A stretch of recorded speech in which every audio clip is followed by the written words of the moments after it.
Welcome back, everyone, to the Men on a Mission podcast. I'm your host, Brad Richard, and shortly we will be starting our next episode. We will be providing you tools, resources, and information that you can use to make your life just a little bit better. But before we do that, let's honor our country, and then we'll begin the podcast.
Welcome back, everyone, to the Men on a Mission podcast. I'm your host, Brad Richard, and just want to kind of give you a heads up. There's been some new additions added to the website, bradrichard.net. I want to encourage you to check out the blog, check out the free audio and video courses that are made available to veterans, and we have put together a private chat group on GroupMe. It's called Chow Hall. So all the veterans that listen to our podcasts can relate to Chow Hall. That's the one place that we could go and visit and laugh and talk about back home and talk about things other than the military. And so I did start that private group. It's a veterans only group on GroupMe, and it is called Chow Hall. And that is on the website if you want to join that free group and just kind of chat. Introduce yourself, tell us what branch of service you were in, and talk to fellow service people in that group. It's just a place for us to kind of get together and talk. So it's absolutely free. Check it out. It's a new addition on the website. So without any further ado, we have been waiting with anticipation for this interview. We did have to reschedule. It was going to be on a couple weeks ago. But tonight I have a very passionate lady with me tonight, and she is with Code of Vets. Her name is Gretchen Smith, and I want to welcome her to the Men on a Mission podcast. Welcome. Thank you, Brad, for having me. You're very welcome. It's great to have you on.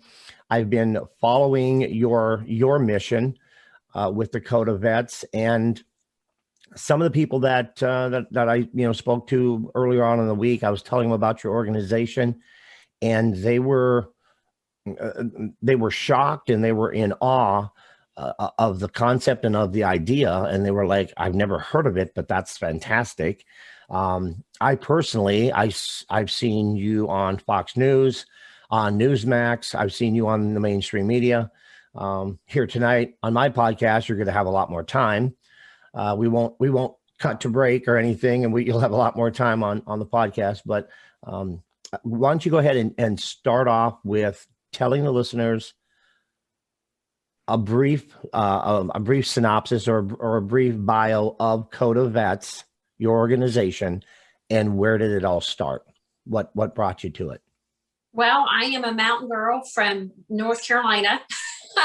I grew up very poor. I grew up in poverty, and I didn't really have a lot of options or guidance as to what I should do as a young adult.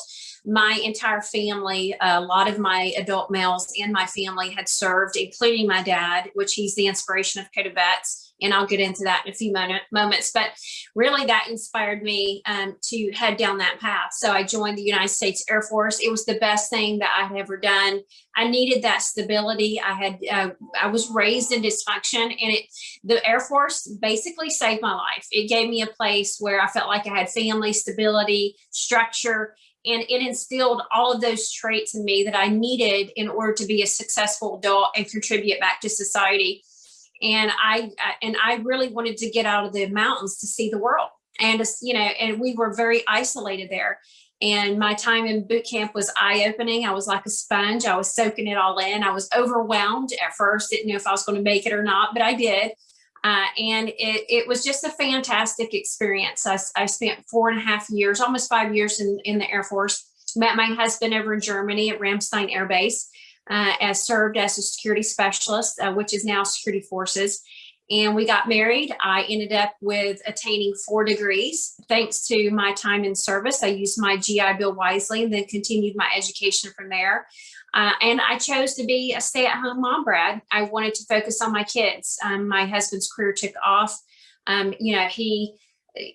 His foundation, the Air Force, prepared him for a successful life as well. We teamed up and we've created our own version of the American dream. So now that our kids are grown, I wanted to do something that mattered. And I always carried my dad in my heart. I lost my dad to his battle with PTSD. He was a Vietnam combat vet, spent 2 tours in the jungle, and never did make peace with the things that he witnessed. He did. His combat trauma just carried through his life with him, and it impacted his whole family, including me. And when we lost Dad, I had my kids to raise, and I tucked that away in my heart. And my dad and I had some conversations, and those words were just stuck and seared into my soul. And so once they were grown, I prayed and I asked God, I'm like, what can I do? Dad's journey was powerful, but it was also tragic at the same time. And I wanted to turn that into something beautiful, into something good. And so Code of Vets evolved as a Twitter page to honor Dad. And I was talking about him not only as a fellow veteran, but as his daughter, more importantly. And it just exploded from day one. It really resonated in the veteran community because it was just heartfelt. It was just talking about my dad's journey, and the videos and the live streams just kept going out there. Veterans started sharing their journeys, their needs. And so we eventually evolved within a year to a nonprofit, a 501c3. Along comes my partner, Dr. Cindy Walter, who her husband's a veteran. Her son was a Marine at the time. He is now 100% Service Connect, medically retired. And it just, we struck a chord with each other. She brought certain skill set to Code of Vets, which I didn't have. And that's the ability to vet and also to be a professional advocate. That's what she had done since 2004. So we teamed up, and oh my gosh, Brad, we have rocked it throughout the nation. Sea to shining sea, we have helped veterans in every single state of the country using social media as our platform, as our way of reaching the audience, donors. I've gained trust. They know that we're a heartfelt mission. I'm very clear with what we do. I post our screenshots of, the money that we send to the vets. And it's just a great way to involve average Americans, watching, saying, how can I get involved with veterans? Code of Vets is a great way to do that. Now, when you say you send money to veterans now, and I know you go through a vetting process. If a veteran is in need of financial help with any particular challenge, that they're experiencing, they can reach out to your organization and basically ask for that help. And then you vet that to make sure it's a valid need or whatever. And then the funds that you raise are directly sent to the veteran specifically. It's not sent to a organization and it's kind of, lost in all the administrative cost. And then the veteran gets, $1.75 at Right. the end. So, exactly. Yeah. that happens a lot in our country, and I'm ashamed of that. I really believe that Code of Vets is cutting edge. We are forging a path that it's never been done. We're incredibly unique. So my partner, Dr. Cindy Walter, she vets the veterans once they fill out a vet need form on codeofvets.com. Once she does validate the need and the veteran, she sends it to me. I'm the face of Code of Vets, so to speak. I'm the one who raises the funds, and we do it strictly. I raise my funds on Twitter. It's just the platform I started Code of Vets on. That's where I'm known, and it's just where I can generate the funds. And thus far, we've raised $4.6 million with a 2% operating cost. It's pretty phenomenal. So once the funds are raised, we have a general pot. We triaged all of our cases. We have hundreds in line. And of course, the homeless, hungry, and the ones at risk for having their utilities shut off, or some already are sitting there with utilities that are shut off, we put them at the front of the line. So once we manage all of the emergent cases, then we just go down the line in the order that they applied. So as I'm out there raising funds, I'm actually sending funds behind the scenes. We do not sit on the money. We operate in real time. The veterans get their money as they need it. And we've been able to stave off countless evictions and foreclosures because of the way we operate. And we've been able to keep water and electricity on for vet families across the country. Also, auto repos. Right now I'm raising funds for a veteran who needs funds to keep his car. So that's what we're doing. So it's just really unique to operate in real time. And social media platforms are powerful if you can use them for something good. Because right now there's a lot of toxicity out there. But Code of Vets is a shining example of we can do something really good, useful, practical for our country, which is taking care of our veterans in real time as it's happening. The the elephant in the room is if your organization can streamline the help that our veterans need so efficiently and so quickly, in my mind, it's why can't the Veterans Administration do more than they're doing? The veterans and the stories of the VA and the struggles and the bureaucracy and the paperwork and all the nightmares that I hear about the VA. Your organization seems very simplified, but way more powerful than the VA, is currently. And so I know that you work with, and I've seen several posts, and several tweets. What issues have you heard of, or what issues do you guys deal with when it comes to the VA, the Veterans Administration? Across the board. We deal with inconsistencies with appointments, and with COVID, it's just, basically shut our nation down for almost a year. Shutdowns or restrictions. And so a lot of our veterans have moved from brick and mortar appointments to telehealth. And many of those appointments have been canceled time after time. We have veterans who have had appointments canceled 60, 70, even 100 times throughout last year. One veteran. It's unbelievable what our veterans go through. And when you say bureaucracy, it's just such a huge machine that we're dealing with the VA. And I don't want to sit here and bash them, because there are some VA medical centers that have actually got it together. They do a great job. They hum along and they push through their veterans, and they're fairly effective. However, we have some that are out there that are the opposite, that they don't function well. They allow our veterans to fall through the cracks. They're not consistent with the appointments. And we also, another thing that we have found with the VA are prescriptions are not consistent. And we have veterans who are diabetic, who are on heart medication, psychotropics, you name it. And we all know as adults that you've got to have your medication, and you got to keep it flowing through your system in order for it to be, effective. When you miss 3 or 4 days, that's a big deal when you're diabetic. You cannot miss your insulin. I can even tell you, dozens of veterans who have, on a consistent basis, not been getting their insulin on time. And then that causes a whole other slew of problems for the veterans. It stresses them out. If they have PTSD, they're triggered, they're just an emotional mess. It's just, we deal with all kinds of things behind the scenes with our veterans when it comes to the VA. And it's good that organizations that are out there like us exist, because I think that's why we're here, because the VA is so big, Brad. How many veterans are there? There's roughly 22 million of us. So they're not going to be able to effectively, function. There's a whole lot of room for improvement.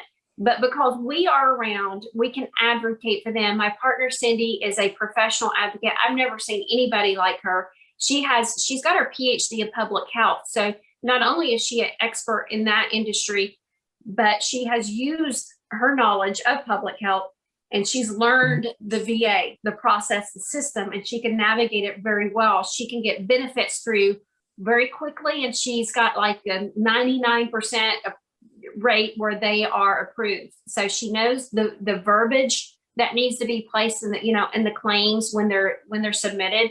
So anytime a veteran reaches out to Coda Vets, you're going to get the help that you need, and it's going to be quality help. And right now, we've got a small team that works with Cindy, but what we're doing is we're focused on growing that so that we can even be more efficient with our veterans and help even more. Because so even though we've assisted over 3,000 financially, we're assisting a lot more outside of the realm of finances. And a lot of that encompasses the VA because it's so complicated.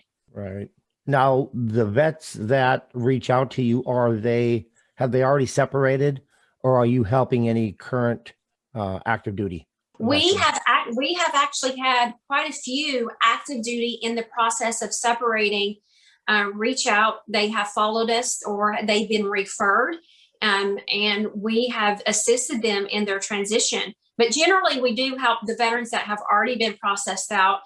We've got veterans who have been out 5 months, 7 months, 10, a year, even, all the way up to 90 years old. We help. That's the great thing about Coda Vets. I feel like we're a warehouse. We are for veterans, and we don't specify you have to be post 9/11, or we only help Vietnam War, war era veterans. If you have an honorably discharged DD 214, we are going to do what we can to assist you. So our issues run across the board. I do want to mention briefly, we had a Marine out in California who was discharged, and I think he'd only been out for roughly 4 months, and his mom reached out to us for him, and he was having some mental health issues, PTSD, and he had basically dragged a couch to an abandoned lot, and that was his home. He was sleeping on that couch in the lot. His mom could not get him the help he needed. She reached out to us. She followed us, and we were able to navigate, and he ended up in a VA facility in a psych ward to get the help that he needs. But we do things across like that throughout the country. It's just, from very minor issues to something like that, which is really severe. I mean, he honestly, he needed to be in the psych ward to get that help that he needed. And our vets, they process combat differently. We all do. Our brains do. And so we've run across some pretty serious situations, and then we help veterans who need a bag of groceries. You name it, and we're there. That's what we're here for. Yeah, I want the listeners to pay close attention to how you worded that, because not only do veterans listen, to my podcast, I have many family members of veterans that are either struggling and not in a place to take advantage, or have too much pride to reach out and ask for help. And to the family members listening to tonight's episode, if you have a veteran in your life and they are struggling in any area of their life, by all means, out of love and care for them, I would encourage them to reach out to Gretchen, reach out to Coda Vets, and let them know your situation. Sometimes we're all filled with pride, as veterans, and it's really hard, especially for the guys. It's really hard to ask for help. And that's when our family and our loved ones and our wives and our husbands can, kind of step up and reach out like that mother did. And so I want to encourage the listeners to do that. Definitely, take that upon yourself and take that action. So, okay, I'm sorry, go ahead. But I just wanted to point that out and let the listeners, remind them that it's not, you can't just necessarily let the veterans, take care of this. They might not feel like they want to ask for help. I mean, do you get a lot of reluctancy or Yeah. a lot of apologies? Yeah, we really do. Our veterans are, they're typically strong. They are our warriors, our defenders, and they don't want to show weakness. And it's not a sign of weakness to reach your hand out and ask for help. We all need it at different times in our life. And, one thing that that's what I do is I'm out there 7 days a week on the Twitter platform, putting out a variety of different posts for different reasons. But, I keep coming back. There's a common thread, and it's about hope. We've got to share hope with our veterans, especially those who do not have a solid support system in their life, or a dysfunctional family, or they've pushed their families away. You never know when, I try to give them different options of, there's a variety of ways you can get help. There's just so many different orgs out there, veteran orgs, that are willing to help our veterans in crisis. And I try to send that information out there. And also I put simple tweets out about hope. And I briefly want to share, especially for some of our veterans who may be struggling. I had a veteran who DM'd me his phone number and said, "Gretchen, I need for you to call me." So I gave him a call, and you never know, what you're going to get. But he said, "You don't know my name, and you don't need to." He said, "I just wanted to let you know that you saved my life."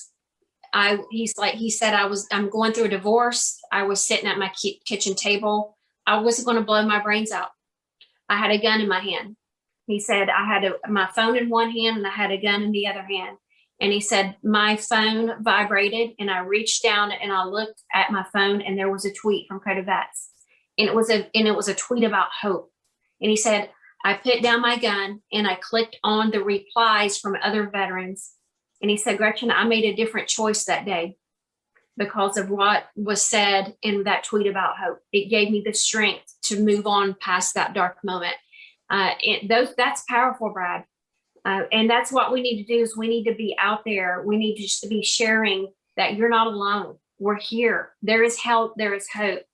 We can get you to the resources that you need. Do not pull that trigger. And it's so important for us to say those words because we're under siege right now with veteran suicide, and there's a surge in veteran suicide. And I also put on my Twitter page, 22 veterans every day commit suicide. And we all know that number fluctuates, but that's the number that we generally stick to as a veteran community. Because it's just brings awareness to what's going on. We have a problem. It is a true crisis that is not talked about. And I feel like in this country, especially with the media, the veterans are only focused on 2 days a year, and that's Veterans Day and Memorial Day weekend. And guess what? We're not veterans 2 days a year. We're veterans 365 days a year. We need to be uplifted. We need to be highlighted. Our journeys need to be talked about. Our stories need to be shared because there's a lot of struggle in our community. And the COVID shutdowns and restrictions really harmed not only our nation, but our veterans. And there has been a surge throughout the country in suicide in general. But our niche, our heart is with our veterans. We need to put them first. And I just want to get that out there. You don't have to do this alone. You do not have to walk that path alone. There is so much help. We can get you to the resources in your local area, and we can do it in a way where you're not going to lose your gun rights and you're not going to lose your job. A lot of our veterans they transitioned from the military with security clearances, Brad. And we've seen some of our veterans lose the clearances because when they reach out for help, they're considered a risk. And we need to move beyond that. We need to talk about that. And we need to have a national discussion. When our veterans do reach out for help, We don't punish them. We don't take their ability away to earn their living. It's part of who they are. So that's a whole other level of complexity when it comes to veteran suicide. Yeah, there was two things that you mentioned there, and I wanted to kind of follow through with what you were saying. The element of camaraderie and being part of a team and being part of a group of other veterans. This is something that I focus in on daily with the veterans that I talk with, or that I consult with. Is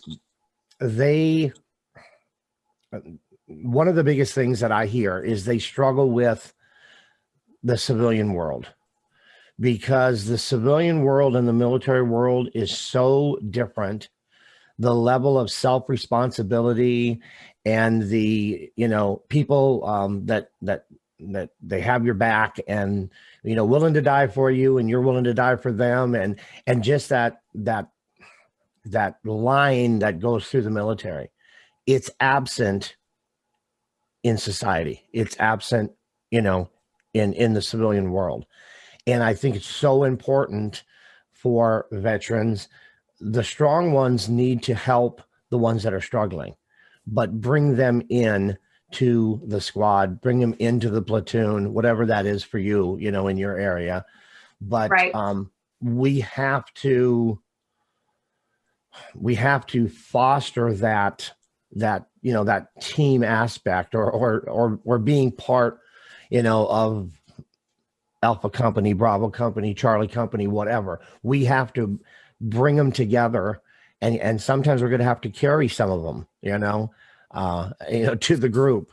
But I think it's really important. And another thing is, you brought up with everything that's going on in our country. My opinion is, I see the veteran community veterans have the potential to become the leaders that we are going to need moving forward. Because I think we have a lot more challenges coming in our country. And in my opinion, the veterans need to step up and be there, because we need leaders in our community, and we need all of the veterans to be strong, if that makes sense. And so that's, where I'm going with it as far as the leadership part goes, and being part of something bigger than ourselves, type of thing. Right. Oh, yeah. And that's really important for all of us, is to have purpose in our life. And for such a big portion of our lives, when we join the military, there is that camaraderie. There's just that you live together, you share latrines, communal showers, you eat together, you train together. It's just, you're together 24/7, and you have someone constantly telling you what to do. I know I had the Sergeant Carr, who was always, in my face telling me what to do. But, we miss that when we transition and go back to civilian life. Then we're totally, like you said, self-sufficient on our own. And a lot of our veterans are not, that it's not an easy transition. They're not prepared for it.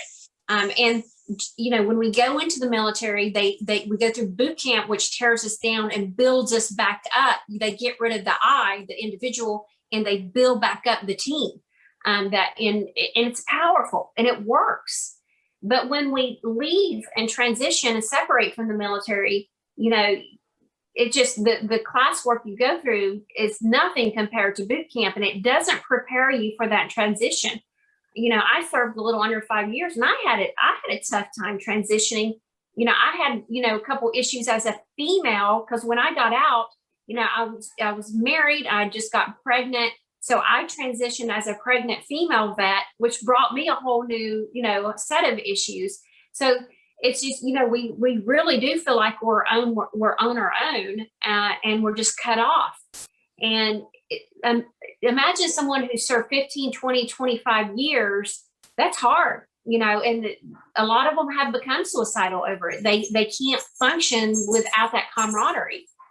And so I feel like it's important for us at the grassroots level to recreate that in our local communities. And that's what I've done on social media with Code of Vets, which is great. You know, we have a beautiful family of veterans who depend on us for words of encouragement, just or looking for tidbits of information about, you know, veterans issues in general.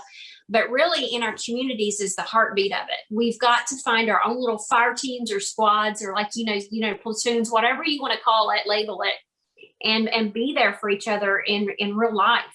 And I feel like that is probably the key to reducing our veteran suicide numbers, is that physical interaction, that being there in the community, there for each other, having coffee together, or, you know, getting together on Saturday night, whatever. But anything to make you feel like you belong and to recreate that brotherhood, because it's real and it's powerful. And there's nothing like it in the civilian world. So we have to work at it. Yeah, exactly. Like on the nosy, bingo, however you want to word it. Yeah, that's right on. You're absolutely correct. I'm 57 years old, and I got out in 1988, is when I got out. And since 1988, I have never, ever, I've had literally hundreds of different jobs, you know, and I lived in many, many states. What I had in the military, I've never found it in the civilian world.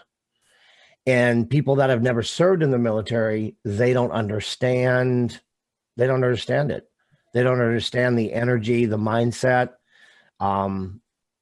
why you would, you know, commit your life to your country and to your buddy, you know, and to the person that you serve with. And they don't understand that. It's like, well, why would you do that?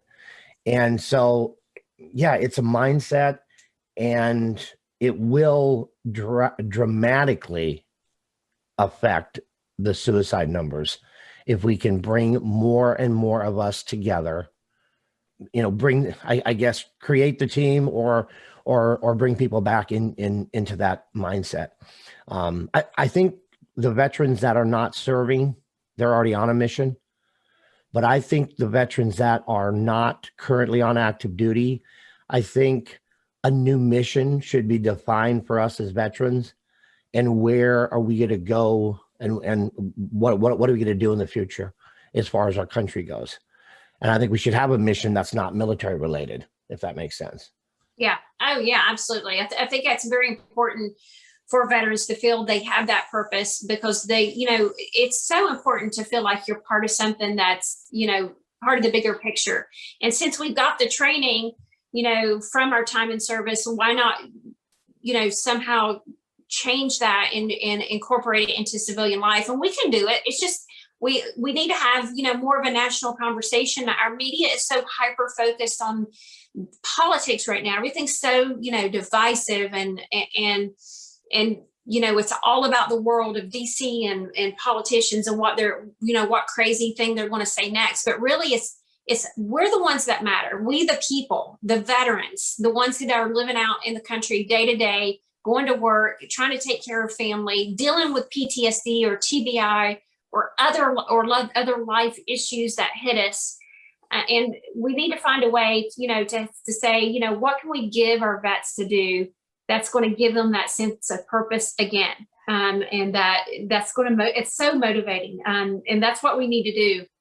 And I don't have the answer, but I tell you what, I think if enough of us put our heads together, because I believe in our country, I believe in our ingenuity.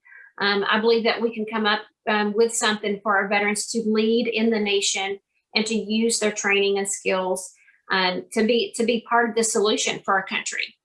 We need to be leading the way in what's going on in our country today, because we're watching our country unravel, and we all feel helpless. You know, so how do veterans step in and lead the way, lead the charge? Because you know what? We are a beautiful melting pot. I think we're such a great example. We're like a microcosm of our country. The diversity in the military is beautiful. And that was one of the things that I loved about the military, because when I grew up, you know, I grew up in the mountains in North Carolina, there was no diversity. So when I joined the military, my whole world just was totally blown away. When I told you at the beginning of the interview, I was like a sponge. There were so many different people from so many different walks of life, different races, different accents, different cultures. And I embraced it. I loved it. It was such a time of learning for me. And that's who we are as veterans. We all come together and we look at each other as family, even though we're from all over the country and have all these different upbringings and different cultural experiences. Mm-hmm. It doesn't matter. You put that uniform on, you're serving under the same flag, and when you're training, for real world situations, race, height, culture goes out the window. It's about having your brother and sisters back in that moment, and that's powerful. And that's exactly what we're sharing right now. And we can, there's so many different ways that we could do that because that's how we lived, and it's just, we got to figure out how to do that. We got to figure out how do we bring our country back together and incorporate veterans into that. Say this before we go to break, because we're fixing to take a short little break. I'll plant the seed out there, and for lack of words, a national veterans mission statement. And a mission statement for veterans that is general enough that everyone can sign on to it, but is broad enough that it reaches everybody, so they can feel like it's like, oh, I'll sign on to that. I'll do those things that are stated in that. And so that's just, to plant that seed out there with what you're saying. We need to brainstorm, and we need to come up with that plan, because we need to draw more people in and help them along the way so that they in turn can help others. Any last thing before we go to break, and then we'll be back with part 2. I'm ready. I can tell you're ready to go. Folks, we're going to take a short break. It'll be real quick. And when we get back, we'll continue speaking with Gretchen Smith, Code of Vets founder, and it could be a long episode, but we're going to try to keep it to about an hour. And we'll have all the information to reach out to Gretchen and Code of Vets in the show notes. So we'll be right back after a quick break. Welcome our new sponsor, Scars and Stripes Coffee Company. They empower veterans to build their own business using their e-commerce platform. When you purchase from Scars and Stripes Coffee, you are buying from a veteran, and your purchase directly impacts the men and women who have served our country. Do more than say, thank you for your service. Order today and empower a veteran. Use vet code Brad Richard at scarsandstripescoffee.com. That's scarsandstripescoffee.com. Welcome back to the Men on a Mission podcast. We are speaking with Gretchen Smith. She is the founder of Code of Vets, and we are back.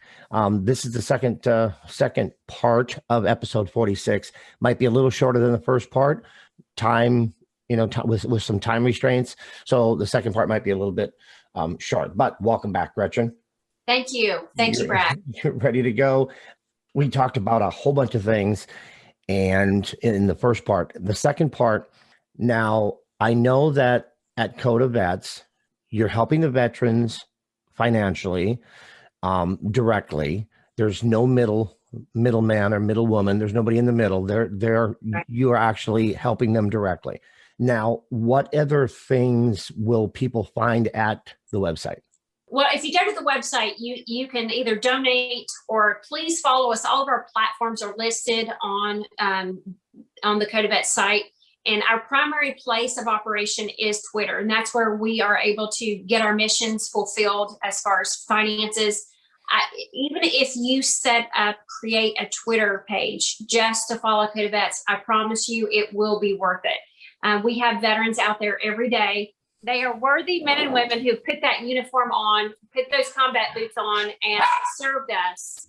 And we are just so grateful to have all the followers we have, but we need more because we've got so many other veterans out there that need us and need that support. So the more followers we have, the more people we have pushing out those missions, retweeting them, sharing them on other platforms, we can raise more funds and we can touch more veterans' lives. And not only are we assisting veterans, Brad, but there's a ripple effect. It's the whole family that's impacted because when you keep the lights on, the water on, you're able to bathe your kids. You're able to, have your kids be able to flip on their light switch when they go into their bedroom at night, or while you're cooking dinner, have your lights on. That those are basic needs. Our veterans deserve that. There should be no question in that. And we have great families that they have disconnect notices. They've either already been disconnected or going to be at any time. I have them out there listed right now on Twitter. And I don't think that should be happening in our country, but it is. It's something that we are taking on, and we take it very seriously. And a roof over your head, evictions, foreclosures, those are very serious things that we deal with. And that impacts the family. It stresses the kids out, the mom and dad out. It can cause divorce. It can cause so many different issues. And we take that on, and we try to help stabilize them. So your assistance, just getting the word out, is powerful. And it's not only, in the moment money, but you're impacting their lives. You're giving them that hope to keep moving forward, to let them know your country cares about you. The veteran community, we give a damn, and we're going to have your back, and we're going to help you through this. And that's what Code of Vets is doing with thousands of veterans. And we can do so much more as our mission grows, if we can garner that support and get our name out there, and get more donations in, because we're doing it the right way. 2%, that's hard to beat. That's hard to beat. So most of the funding, with the exception of that 2% for operating costs, is going directly to veterans and their families, to give them that stability that they need to get them through these rough times in our country. Wow. Now, 2% operating cost. Any business in the world would love to have that. That's really good numbers. So 98% is direct support. Okay. Now, just for the listeners to understand the magnitude, how many veterans are reaching out to Code of Vets, either on a daily or a weekly basis? Because I think the numbers are a lot bigger than most people realize. Yeah. So last year we had 3,500 fill out vet need forms, and we were able to, and I raised 2.7 million last year, and we were able to roughly assist 2,000 of the 3,500. We're doing everything we can. I'm very proud of our numbers, but there's more that we can do. We could not help everybody, Brad. We did what we could with the funds we brought in. And I think what we did was phenomenal, but there's always room for growth and improvement with everything that we do. This year, we're still, I don't even know what the numbers are. I think we're probably pushing 2,000 applications right now, and we've assisted 750.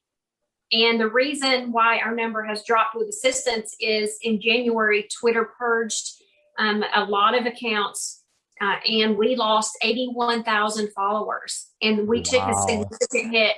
It almost destroyed our organization. 81,000 is a lot to lose. And I don't know if the employees at Twitter realize you're impacting real human beings when you do things like that. And the censorship, when they choose sides like that, it's not right, because what we're trying to do is assist veterans, and we assist veterans on both sides of the aisle. We're not political. We help all of our veterans who are honorably discharged if we have the funds. Right. So this year we took a bit of a hit. We're hoping that, through God's grace, that we'll be able to catch up towards the end of the year. I don't know if we can. So roughly, I think thus far we've assisted 750. Which is great. I'm grateful for that, but there's so much work to do, Brad. We have hundreds waiting in line for help. So if any of you out there, if you absolutely love our veterans and you support them, you want to be a part of Code of Vets, start a Twitter page. It's simple. Retweet, get the word out, share the mission. That's how we get our job done. And we can go through a lot more veterans that way, give them hope, share, funds with them in real time. And it's powerful. It's really powerful, and we leave a lasting impact. Our veterans just bawl when we call and let them know that we've just hit the funds. They just are so grateful, and they really are good men and women. They're not the typical veteran you would think that would be coming asking for help. They just families who've been hit hard with staying home for month after month with no paycheck. Who can do that? It's really taken a toll on our veteran community, and a lot of them did not have savings in the first place. And if they did, they're tapped out, and now their bills are stacked up. And you have PTSD on top of that. It's a nightmare. So we're trying to alleviate some of their stresses and to let them know that we care. Now, in the show notes of the episode tonight, your website will be in there. There is a donate link that will be in the show notes if you want to donate whatever amount you feel comfortable with to Code of Vets. And there will also be a link to your store, because you got some really cool merch, Code of Vets merch at the store. So if you want to donate to Code of Vets directly, or if you would rather buy a hoodie or a coffee cup, or I have a Code of Vets coffee cup in my hand at this very moment. No one can see it, but Gretchen can. Yeah. And so that's another way to support Code of Vets, and they got some really cool stuff in the store. So you can always go there and pick up. Yeah, all proceeds from that store go to the veterans. We don't take paychecks here at Code of Vets. We're volunteers. I think that's another standout with Code of Vets, is that it literally is a heart mission. It's for veterans, by veterans, about veterans. So all the merchandise, all proceeds, all profit goes to the vets. And that's what it's there for. And it's, to get our mission out there, but to bring in another stream of income for our vets. Oh, cool. So the store is 100% of the profits, and then the 2% operating is the funds. Yeah. Gotcha. Okay. Wow. So I'm a Capricorn, so I'm a penny pincher. So I would say go to the store, go to the store and order some merch, because more of it would be sent. It wouldn't be ate up in a small margin of operating costs, but they do have some good stuff, and I need to order more stuff off the store. The cup is great, but I need to get more things. A t-shirt, and I got my sponsor's t-shirt on. I should get a Code of Vets t-shirt or a hat. You guys have hats, right? Yeah, we have hats. Yeah. Okay. Because I wear a cap 24/7, and you could advertise for us. The more you advertise, I'm telling you never know when that one person sees it. It makes a difference. It's grassroots. That's how we get the word out, is by word of mouth. Absolutely. Now, what are your plans for the future other than reaching like phenomenal numbers, like helping, 30,000 vets in a year, that would be big numbers, but where do you see it going in the future? And do you see it transforming into something better, but different than what it is now? Well, I love what Code of Vets is now, but I've always it would be nice to take it off of social media and out into the real world, to have like Code of Vets teams, boots on the ground.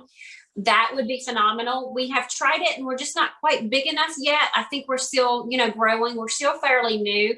So I'm in the next 5 years, I would love to see state Code of Vets teams where they can go to, veterans' homes directly and offer assistance. That would be a beautiful way to grow. And I foresee it growing. I have not seen it slow down. It truly is, appealing to people, especially that 2%. And more as people find out about it, Brad, they're like, how can I be involved? What can I do besides retweet? But right now, basically, that's what we need your support on social media.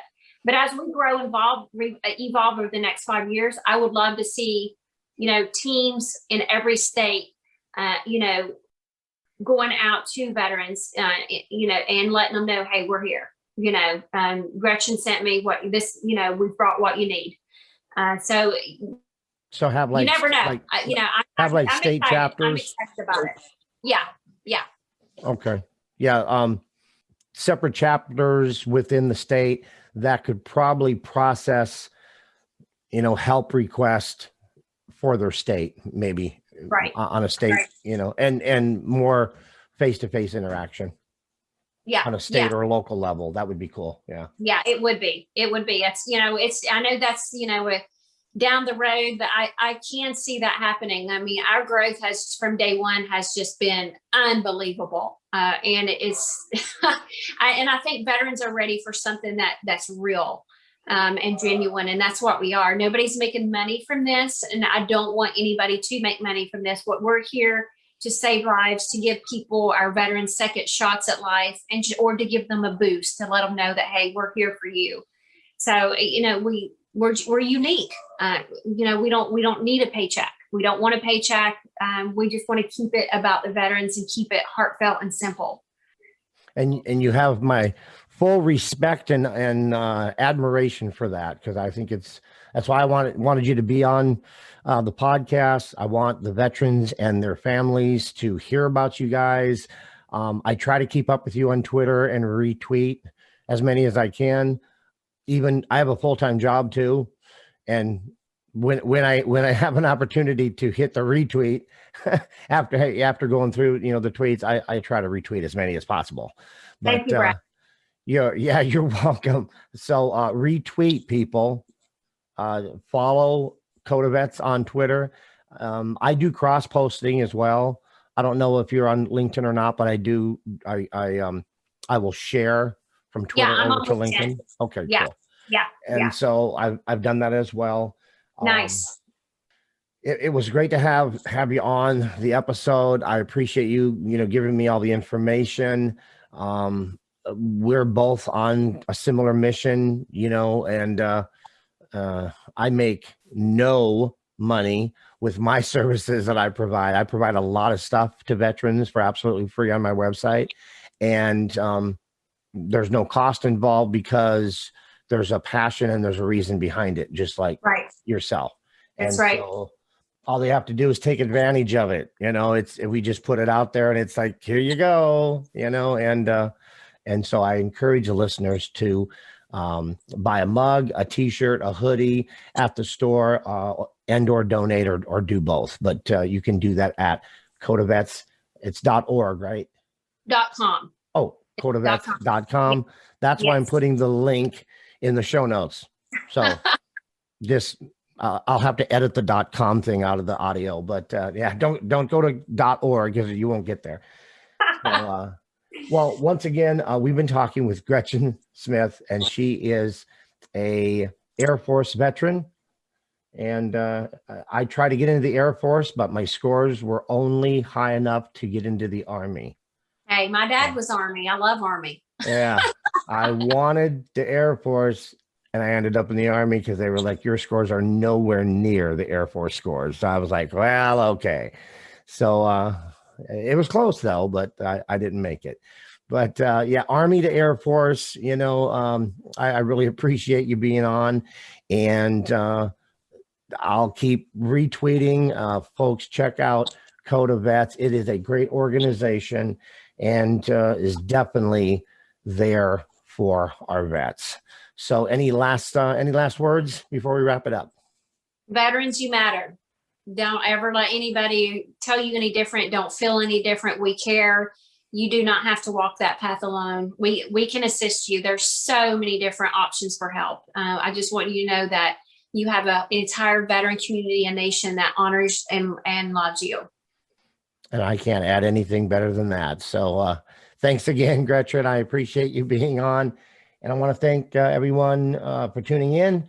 I'll end the episode like I do every episode of the Men on a Mission podcast. Take care of your little me. Love yourself. And until next time, bye for now. First to fight for the right and to build the nation's might, and the Army